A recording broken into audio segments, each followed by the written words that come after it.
Que a paz de Cristo reine em vossos corações e ricamente habite em vós sua palavra. Aleluia, aleluia, aleluia, aleluia, aleluia, aleluia.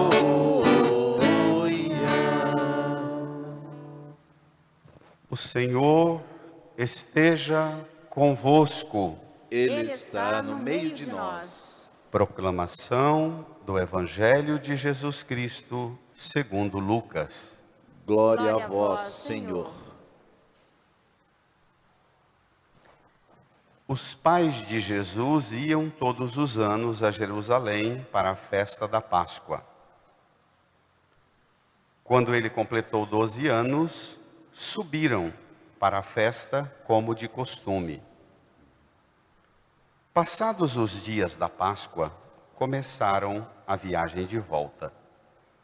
Mas o menino Jesus ficou em Jerusalém, sem que seus pais o notassem.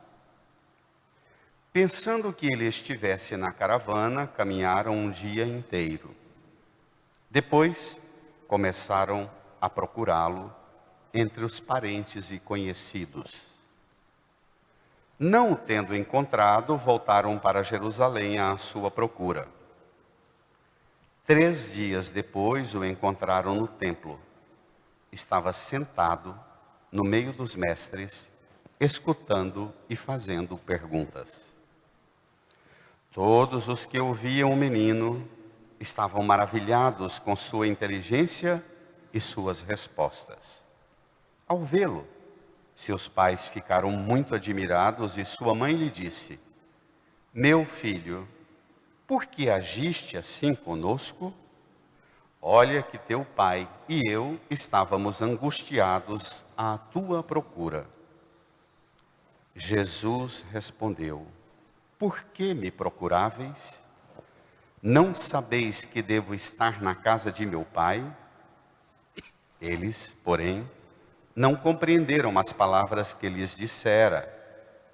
Jesus desceu então com seus pais para Nazaré e era-lhes obediente. Sua mãe, porém, conservava no coração todas estas coisas. E Jesus crescia em sabedoria, estatura e graça diante de Deus e diante dos homens. Palavra da salvação. Glória a vós, Senhor. Aleluia, aleluia, aleluia, aleluia, aleluia, aleluia.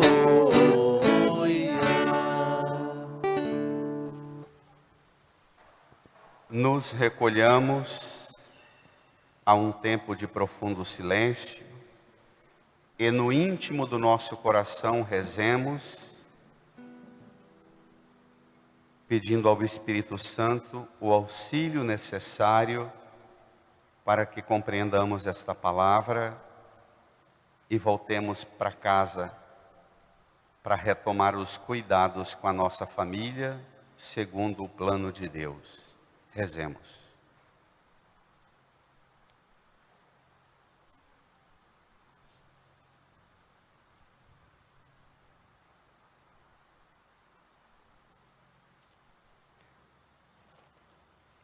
Amém.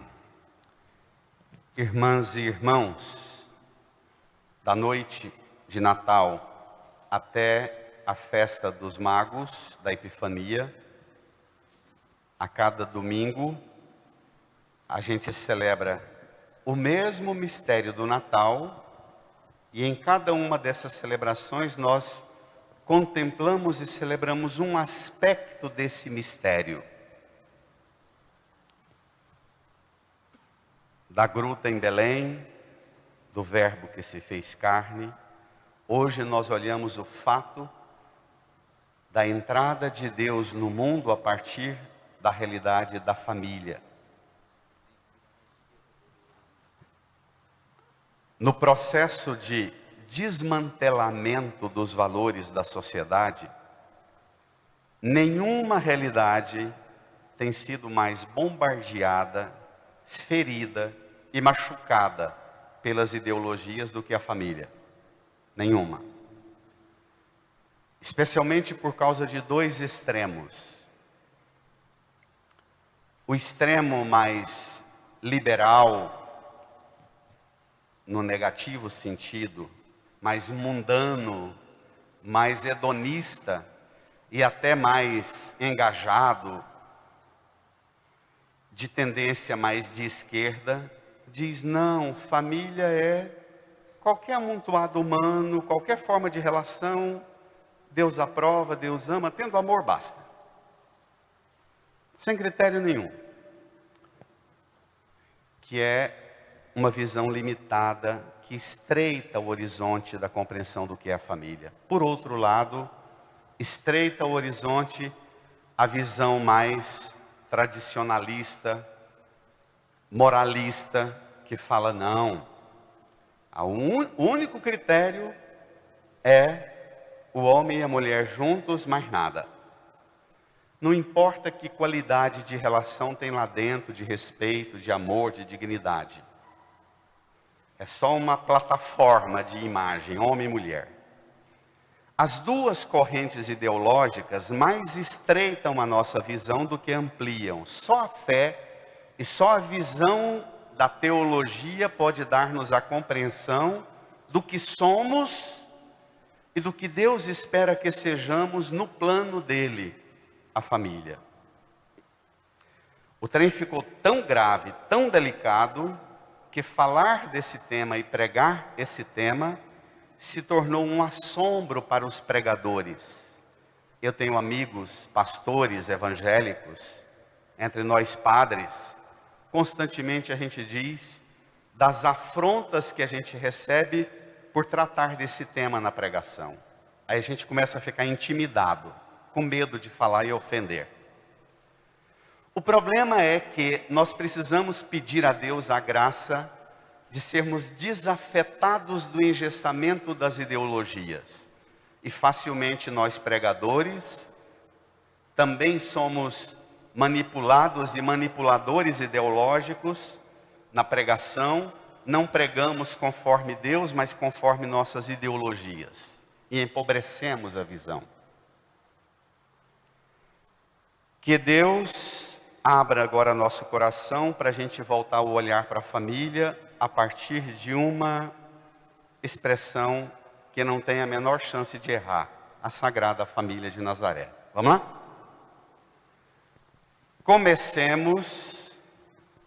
Comecemos pelo fim do Evangelho. Veja, Evangelho de Lucas, capítulo 2, versículo 41 a 52.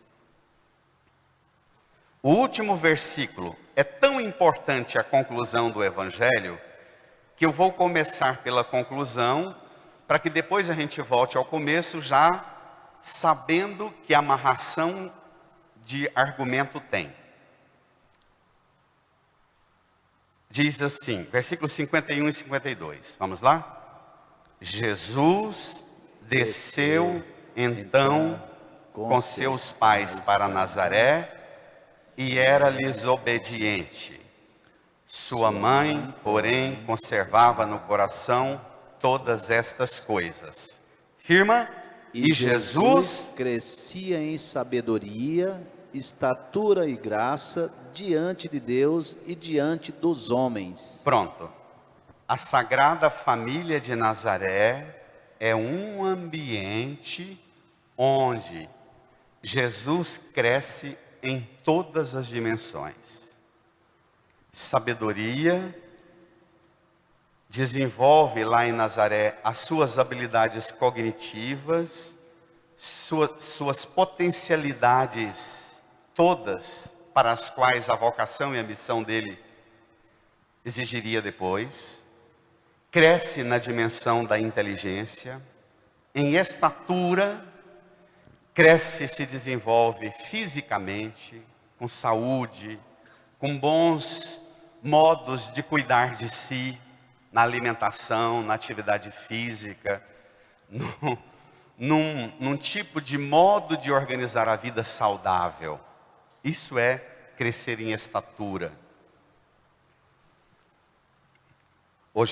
Ontem, eu lia os dados estatísticos das famílias mais pobres do Brasil e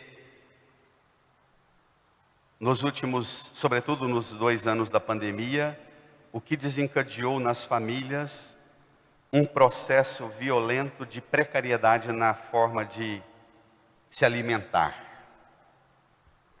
E o quanto isso vem estragando a vida e a saúde da família. Então, família é lugar de crescer em sabedoria, a dimensão intelectual, em estatura, a dimensão física, de saudabilidade, e em graça, espiritualmente. Se você transformar a sua família num ambiente pobre, você vai priorizar só um aspecto desse, ou dar mais enfoque a uma dimensão dessa. Se você ficar meio noiado e olhar e pesar a mão só na parte espiritual, e ficar o tempo inteiro assim, não vai dar certo. Pese a mão e dose a mão no equilíbrio da dimensão espiritual, da dimensão física e da dimensão cognitiva, intelectual. Para o desenvolvimento das habilidades, da capacitação e qualificação para a profissão, para os ofícios. Transformar a família num lugar onde você pesa só um aspecto é mutilar a missão e a identidade da família conforme o coração de Deus. Tá claro?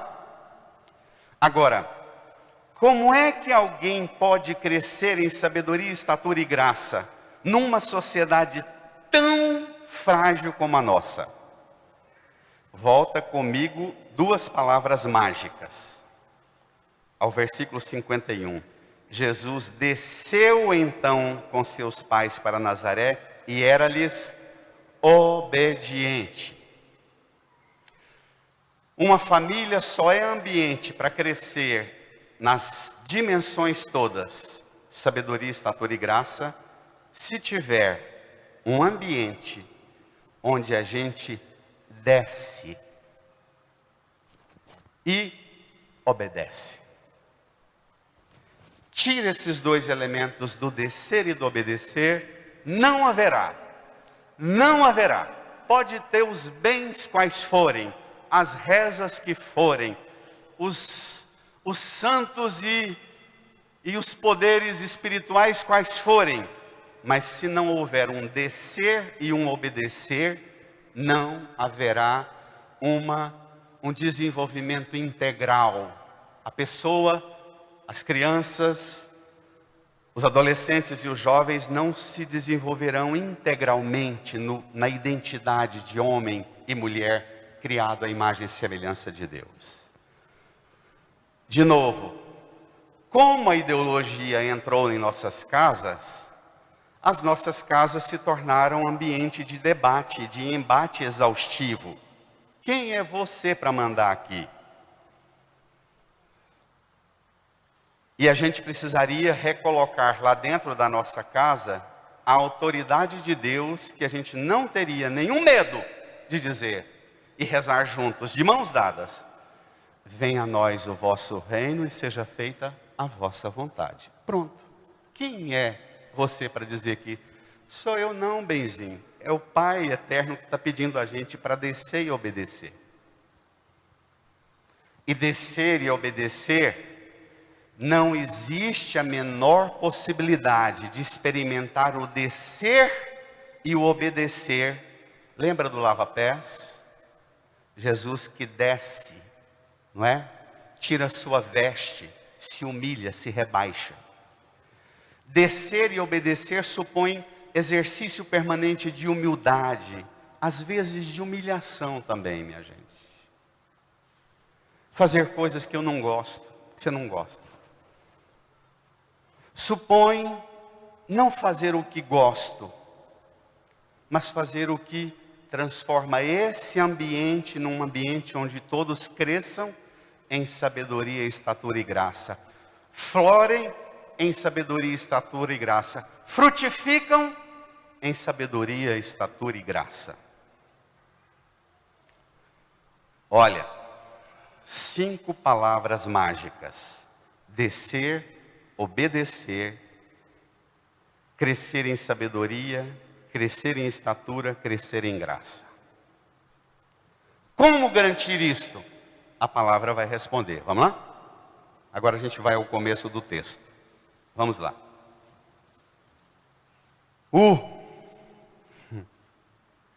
Eu fico numa tensão enorme pregando isso.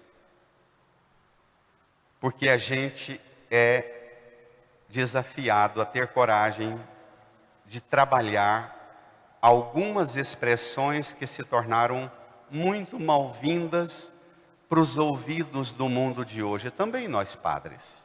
Vamos lá?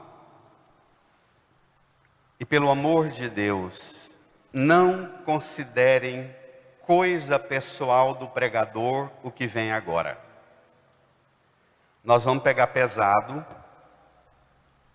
mas eu já falei para vocês que tenho repetido isso muito, sobretudo na medida que o povo vai retomando da pandemia, tem repetido, que quando a palavra vai ficando muito firme, nós estamos todos muito sensíveis. A pandemia pôs a gente à flor da pele o tempo inteiro, não é? Nós somos quase todos carne no varal, de sensibilidade. Às vezes a gente vai para a igreja e quer um discurso um pouco mais suave, mas a palavra tem firmado e exigido de nós um aprofundamento mais elevado, porque nós temos que recuperar em nossas famílias a estatura do plano de Deus e não das ideologias. Está claro? Está claro? Vamos lá. Pode reagir. As ideologias, por mais que elas nos emocionam, nos tocam, nos afetam, elas não têm assim uma nesga da grandeza do que Deus quer para nós. Uma nesga. Vamos lá?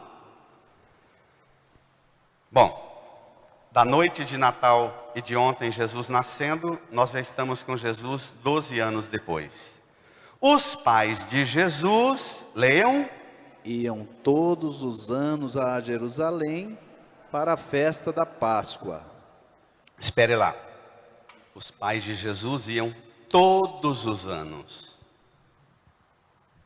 Uma distânciazinha, pegando de Nazaré pelo Vale do Jordão, na melhor estrada que tem hoje.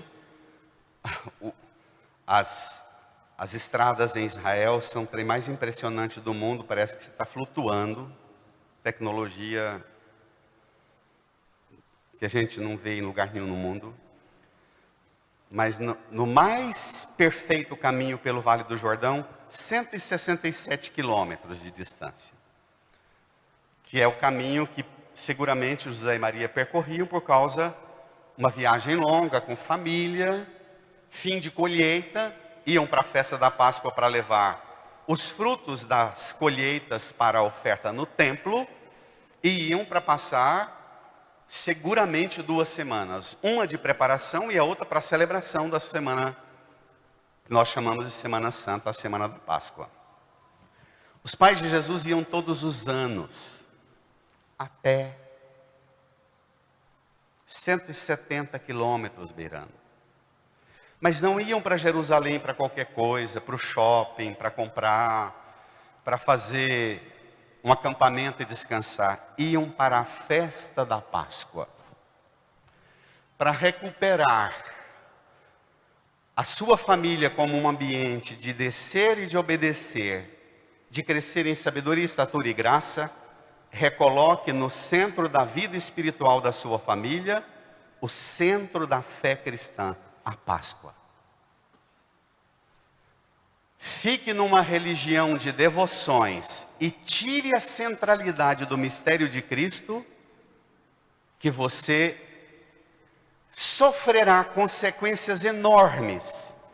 Sabe aquele canal enorme que a Rússia fez para a Europa agora para levar gás? É mais ou menos assim. Quando você vai a Jerusalém, quando você celebra a Páscoa, você cria um canal de graça que leva gás para sua casa para sustentar a energia necessária para fazer todo mundo crescer em sabedoria, estatura e graça. Se você não vai, você não repõe, não recobre o combustível que precisa. Centro da fé da Sagrada Família, a Páscoa. Ainda que para isso tenha que fazer um esforço de viajar a pé todos os anos, minha gente. Todos os anos.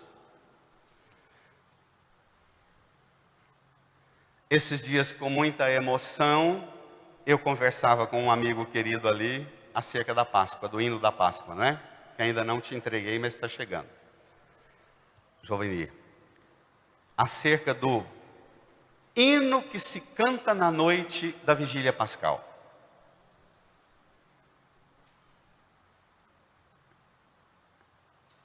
Cada vez que vem uma mãe trazer sua filha, seu filho, na maioria das vezes as avós, querendo que o neto, a neta entre na catequese, porque está começando a ficar complicado em casa, não é isso, Ana?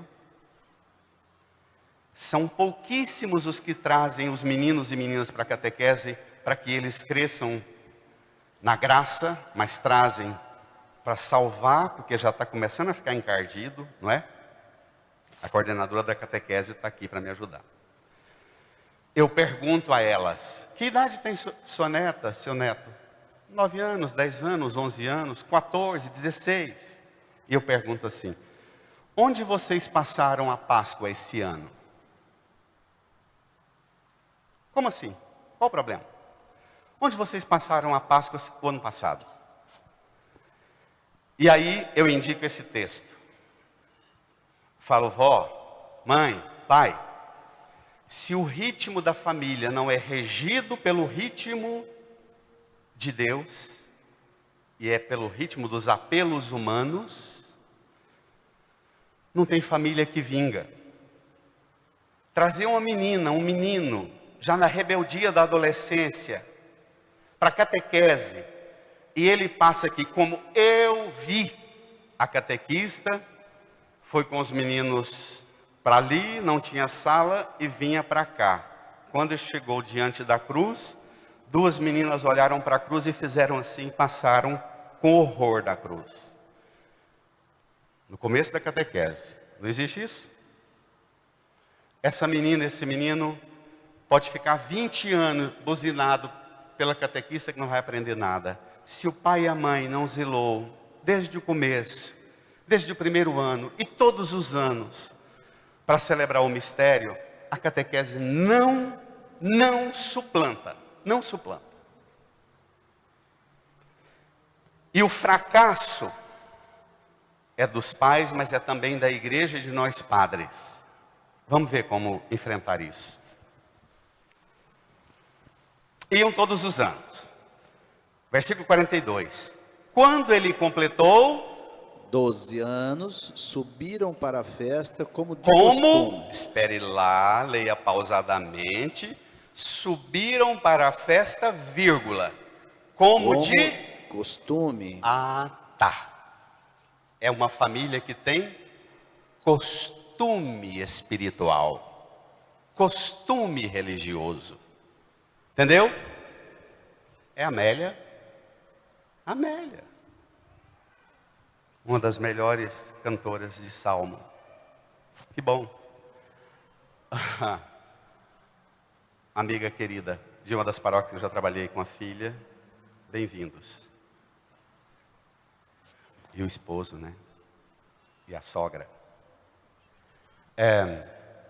Ir todos os anos. Eu me lembrei, eu reconheci a Amélia, eu falei, Amélia, por causa das Semanas Santas que nós vivemos, né? Lá em Aparecida de Goiânia. Quando completou 12 anos, é adolescente. Mãe, vou não. Não é assim? Pai, vou não. Ê, bichinho, mas vai. Mas é claro que vai. Bora, né? Como de costume, meu benzinho.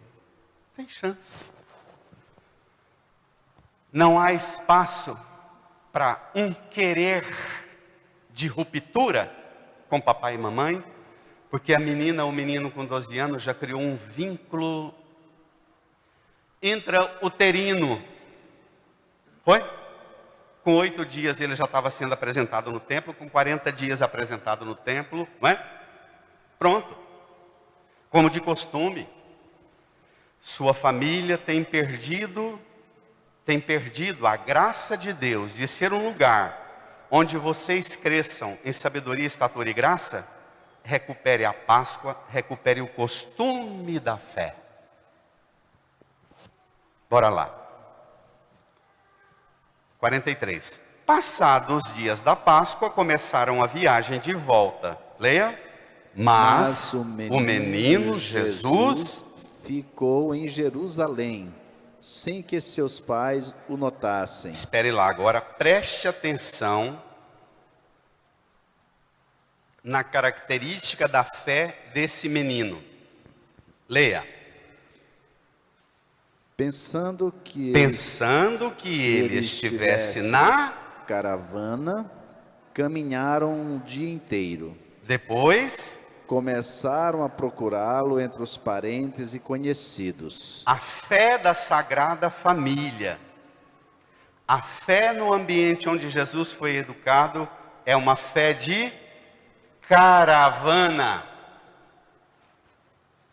É uma fé comunitária, é uma fé coletiva, não é fé de umbigo, do meu carro, sai do carro, entra na igreja, sai da igreja, entra no carro. Não é a fé do umbigo, é uma fé comunitária. O menino cresce com uma família de fé. Existe uma amplidão de conceito de responsabilidade comunitária, coletiva, que nós perdemos. E nós católicos estamos perdendo isso dramaticamente. Nossas meninas e meninos não têm feito boas experiências comunitárias na igreja, de convivência, de saudabilidade com o ambiente de fé, não tem. Esse é um problema, e eu espero profundamente que esse sínodo que o Papa Francisco lançou, dê uma sacudida na igreja no mundo, para que nós recuperemos a igreja como um lugar da experiência comunitária e coletiva.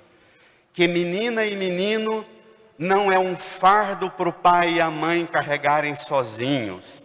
É uma graça que Deus dá ao pai e à mãe, e é uma graça tão grande que é preciso de uma comunidade para ajudar a carregá-lo. Amém? Amém. Amém. Amém. Vamos enfrentar isso então. Versículo 45. Não o tendo encontrado, voltaram para Jerusalém à sua procura. Espere lá. Pode pegar pesado? Você volta. As pessoas que têm se perdido na sua família, você tem parado tudo e voltado à procura delas? Ou vai tomando distância até sair do grupo do WhatsApp e esvai? Você volta à procura? Você para tudo? Geralmente as mulheres sofrem mais procurando, e o marido fala: bem, pelo amor de Deus, cuida disso aí, porque eu tenho um monte de coisa para correr atrás. Não adianta nenhuma outra conquista. As mais poderosas conquistas de uma família, quando você sentar para usufruir e olhar para o lado e não ver aquele filho, aquele irmão, aquela irmã, vai dar um rasgo no coração profundo. Não vai? Não vai? Para tudo.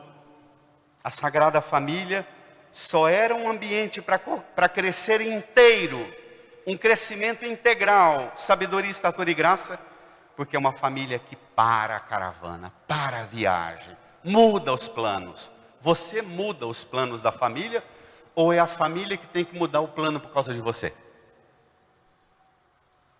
É você o centro ou precisa pegar pesado demais também não, né? Versículo 46. Presta atenção no que vem. 3 dias depois o encontraram onde? No templo, Estava sentado no meio dos mestres, escutando e fazendo perguntas. Olha, se nossas meninas e meninos se perderem hoje, não chegou em casa, será que corre o risco de você falar, não, bem, não preocupa não, ela está lá no grupo da catequese, na igreja, sentado, escutando e fazendo perguntas? Sentado, não é correndo para lá e para cá, igual o diacho não, sentado, com 12 anos, o bicho é o trem mais inquieto do mundo, aflito do mundo, sentado, escutando, mas também, na inquietação de adolescente, pode falar, bichinho, qual é a dúvida? Fala. Agora, minha máxima culpa, nós, dramaticamente, causamos um prejuízo enorme, porque se tem uma coisa que falta para nós na igreja, é transformar a igreja num lugar onde as meninas e meninos possam fazer perguntas, não é? Isso, espera lá, senão eu perco o meu raciocínio, para não virar debate. Recuperar a igreja como lugar de fazer perguntas. Essa pergunta agora não é minha, essa pergunta agora não é sua, essa pergunta agora é de Deus. Cadê sua família? E cadê os seus esforços para achar sua família? Perdida, 3 dias depois de um dia inteiro voltando. Nós que gostamos do Araguaia, lá de Aroanã, tem coisa mais triste do que o dia de ir embora? Não é doído? Aquela dor, ficar lá na beira do lago em Aruanã, uma semana, aquela dor, nossa, depois da manhã a gente vai embora. Amanhã a gente acorda cedo falando, amanhã a gente vai embora. Né? Aí você volta o dia inteirinho, no final de um dia triste de volta, uma tristeza maior te pega. Ficou o filho único para trás. E 3 dias de procura do bichinho, para encontrá-lo no templo.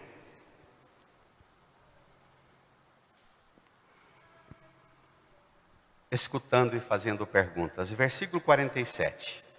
Vamos? Todos os que ouviam o menino estavam maravilhados com sua inteligência e suas respostas. Nossos meninos e meninas que vêm para a catequese com 12 anos, deixam todos no templo maravilhados com a sua inteligência e com as suas respostas? É uma avaliação para a nossa casa, não é só para a igreja não. Carcos prego avaliando a igreja, mas Carcos prego avaliando sua casa também. Combinado? Vamos juntos enfrentar essa avaliação. Continua. Ao vê-lo, seus pais ficaram muito admirados e sua mãe lhe disse: pai e mãe admirado por ver o filho, escutando, fazendo perguntas, inteligência e resposta extraordinária. Mas a mãe, admirada, na responsabilidade de mãe, faz uma pergunta para o filho. Olhe a autoridade desta mãe. Ela não chega carcando os pregos, fazendo um escândalo, fazendo um pampeiro, uma gritaria. Ela dirige uma pergunta ao menino de 12 anos, recobrando a responsabilidade que ela sabe que ela passou para ele. Presta atenção. Pelo tipo de pergunta que você faz para o seu filho, você revela que que segurança e autoridade você é. Vamos ver? Meu filho, bradem. Por que agistes assim comigo? Meu filho, porque agiste assim conosco? Olha, continua. Olha que teu pai e eu estávamos angustiados à tua procura. Meu filho, porque agiste assim conosco? Nós te demos base, rapaz. Nós temos segurança no que transmitimos para você, rapazinho. Por que você agiu assim? Depois, preste atenção na delicadeza da esposa e da mãe. Ela diz assim, olha aqui, teu pai e eu. Ela não põe o umbigo dela, nem o útero dela que gerou. Ela olha para a dor do pai, para a angústia do pai. Porque amor de mãe é um amor que nunca se torna o centro do universo. Mas é sempre o outro. Amor de mãe, de verdade, é um amor que o outro é sempre a referência. O amor de Nossa Senhora é um amor que tem sempre o outro como referência. Nunca se... Olha aqui, teu pai e eu. Aqui, nessa discussão idiota de gênero que está aí, essa histeria, dá pano para manga bom demais. Eu ficaria 6 meses aqui, nesse debate. Olha que teu pai e eu ficamos angustiados. Em junho desse ano de 2021, saíram os dados da segurança pública do Brasil. 62.500 pessoas desaparecidas em 2020 no Brasil. 62.500 e tantas pessoas desaparecidas no Brasil. Destas, um percentual enorme. Nunca mais ninguém da família ouvirá falar do que aconteceu com elas. Procura entender o que aconteceu, a justiça rastreia para tudo quanto é lado, nenhuma pista, nenhum sinal. Essa semana eu fui estudar esse tema, porque você tem que trazer o evangelho para a vida. E uma dessas figuras, mulheres de altíssimo nível de investigação e pesquisa, ela já há vários anos, ela estuda o que ocorre com as famílias nos períodos depois do desaparecimento. O que muda nas famílias? Impressionante o relato dela. Ela dizendo que um dos maiores prejuízos é que aquela família onde há desaparecidos, aquela família, ela vai desaparecendo toda. Porque instaura dentro da família um ambiente de desconfiança. E se foi meu marido que mandou sumir com meu filho? E se foi minha mulher? E se foi um irmão nosso? E se foi o vizinho? E todo mundo passa a viver a partir da suspeita sobre todo mundo. Impressionante o fenômeno da violência, não é? E as consequências disso. Eu estou falando desse dado para dizer a você uma coisa muito dura agora. Quantas pessoas desaparecidas tem na sua família, já desaparecidas há um bom tempo, e estão desaparecidas dentro da sua casa, com o celular assim lá no quarto, não fala com ninguém. Isso existe? Tem? Tem? Tem? Quantos desaparecidos que estão no grupo do Zap da família? Que vão desaparecendo na indiferença nossa, assim. Na gastura que a gente vai tomando. Qual sua capacidade de parar tudo e dizer, não compensa continuar minhas lidas, minhas conquistas, meus anseios, se a gente não recuperar nossa família? Olha, hoje eu queria que você abrisse seu coração, rasgasse seu coração e apresentasse com Nossa Senhora e São José as angústias suas que você enfrenta por causa da sua família. Enfrenta essas angústias. Fale delas, converse sobre elas. Mas fale sobretudo com São José e Nossa Senhora, para ajudar você a vencer essas angústias. Amém? Não tenha medo. Enfrente. A igreja pode te ajudar, mas se você não se empenhar nesse esforço, não adiantará, porque você precisa cultivar toda a sua coragem e capacidade de descer e obedecer, dar tudo de você e não gritar arrogante dizendo, pensando que só você se angustia. Nossa Senhora não apresenta só o grito dela, ela diz, olha aqui, teu pai e eu ficamos angustiados. Fale das suas angústias, mas fale primeiro das angústias do seu esposo, da sua esposa, do seu pai, da sua mãe. Amém? Amém. Fique só com a sua, não. A fé de caravana, né? A fé cristã é uma fé de caravana, é uma fé de família. As angústias também, e fica mais suave carregar quando essa angústia é dividida. Amém? Mas olha o que vem. Jesus respondeu, bradem, versículo 49, desculpe, concentra, porque agora vem o ápice do texto. Jesus respondeu, bradem. Por que me procuráveis? Não sabeis que devo estar na casa de meu pai? Espere lá. Por que me procuráveis? Parece adolescente mesmo, não é? De 12 anos. Avô. Mas uma coisa impressionante. Nossos filhos e netos chamam a igreja de casa do meu pai. Vai demorar. Qual a opinião que nossos adolescentes, nossas crianças têm sobre a igreja? Qual é a opinião? O que nossos meninos e meninas falam da igreja? Geralmente fala aquilo que escuta o vô e a avó, o pai e a mãe, os tios e tias falarem. Metem o pau, a lenha na igreja, porque escuta o vô e a avó voltar da missa, morrendo de raiva e lascando a lenha no padre na igreja.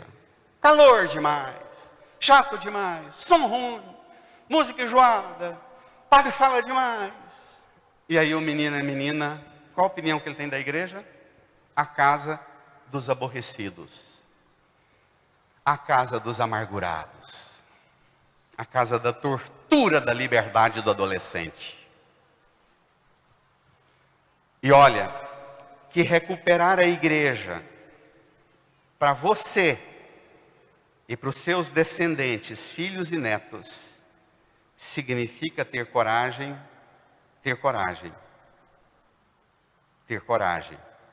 de apresentar e enfrentar os problemas que a igreja precisa enfrentar e melhorar. Mas precisa de colocar você no lugar da igreja e na igreja como alguém que precisa aceitar que a igreja te ajude a cumprir sua missão no mundo da família. Vamos falar de fora para ir fechando. Os bispos da França, a Conferência Episcopal da França, os bispos, com o rigor francês, diante dos dramáticos dados acerca da vida dos padres, dos sacerdotes, muitos padres com doença psicoemocional, um índice grande de doenças psicossomáticas, depressão, alto nível de padres com depressão, índice de suicídio alto também no meio dos padres. A Conferência Episcopal Francesa organizou um mega de um grupo no rigor francês e levantou os dados, as causas das doenças dos padres. Chegaram a 3 causas principais. A primeira, sobrecarga de trabalho. Então, sempre no 12. A segunda, os padres estão sempre falando e fazendo coisas para um mundo, para cristãos católicos que não acreditam naquilo que o padre está falando.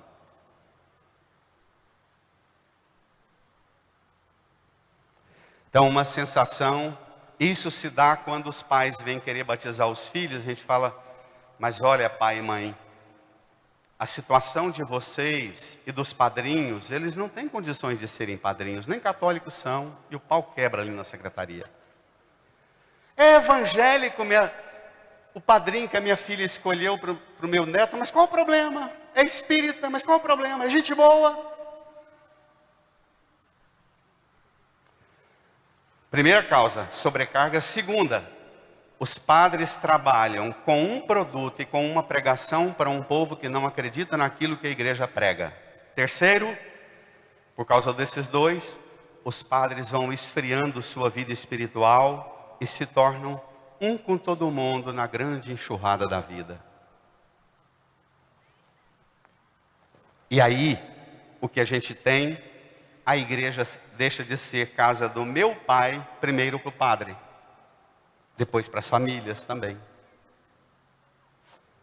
Então, hoje é dia da gente enfrentar. Vamos lá? Versículo 50 até o final para terminar. Eles, porém, não compreendiam as palavras que lhes dissera. Não tem importância, pai e mãe. Tem coisa no seu filho, na sua filha, que você não vai compreender, não. Não é uma máquina, não é um robô. Né? Respeita. Mas, versículo 51, Jesus desceu então com seus pais para Nazaré e era-lhes obediente. Sua mãe, porém, conservava no coração todas essas coisas. E Jesus crescia em sabedoria, estatura e graça diante de Deus e diante dos homens. Descer, obedecer para crescer. Amém? Amém. Vamos pedir essa graça? Vamos invocar essa graça para as nossas famílias. Incline a sua cabeça. Feche os olhos. Estabeleça um diálogo profundo, profundo, profundo com a Sagrada Família, com Jesus, Maria e José. Peça a graça de você voltar para sua casa, saindo da casa do seu Pai, o Pai eterno, para voltar para sua casa, descer. Você vai dizer isso: Senhor Jesus, Sagrada Família de Nazaré, eu quero descer, eu quero ser obediente, eu quero crescer em sabedoria, estatura e graça, eu quero crescer e a nossa casa, a nossa família vai ser um ambiente onde todos vão crescer em sabedoria, estatura e graça. Fale, reze, invoque. Ajuda-me, Senhor, com teu Espírito, e minha alma reviverá. Ajuda-me, Senhor, com teu Espírito, e minha alma reviverá. Para te adorar, para te louvar, ajuda-me, Senhor Jesus. Para te adorar, para te louvar, ajuda-me, Senhor Jesus. Educa-me, Senhor, com teu Espírito. Educa-me, Senhor, com teu Espírito. Educa-me a descer e a obedecer. Minha alma reviverá. Canta, educa-me Educa-me, Senhor, com teu Espírito, e minha alma reviverá. Para te adorar, para te adorar, para te louvar. Educa-me, Senhor Jesus. adorar, para te louvar. Educa-me, Senhor Jesus. Fiquemos em pé, voltados para o presépio. Estenda a sua mão para o presépio. Reze comigo. Sagrada Família de Nazaré, Sagrada Família de Nazaré, Sagrada Família de Belém, Sagrada Família de Belém, eu também hoje eu também hoje quero descer da casa de meu Pai casa de meu Pai para a minha casa, para minha casa, e a minha família e a minha família será agraciada por esta palavra. Eu vou descer, eu vou ser obediente a esta palavra, e a nossa família será um ambiente onde todos crescerão em sabedoria, estatura e graça, diante de Deus, diante das pessoas. Sagrada Família de Nazaré, abençoe-me para descer e ser obediente a Deus, à vontade do Pai, em minha família. Põe a mão no seu coração e reze pelas pessoas que você sente que estão perdidas na sua família, perdidas na sua casa, e que você precisa ajudar a reencontrá-las e devolvê-las para Deus, devolvê-las para a sua convivência sadia. Reze por elas, interceda por elas.